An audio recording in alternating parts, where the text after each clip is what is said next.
छठ बरतिया उनके लागी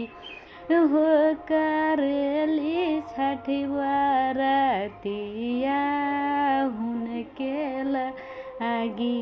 हमरो से बेटी सवने ऐसन बेटी से उनके लागी हो करेली छठ बरतिया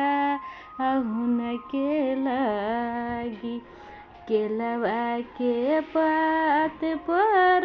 उगेला सूरज माला झाँके झुके हो करेलु छठ बरतिया झाँके रे झुके हमरो से बेटा सवने ऐसन बेटा से उनके लागी हो करेलु छठ बरतिया उनके लागी।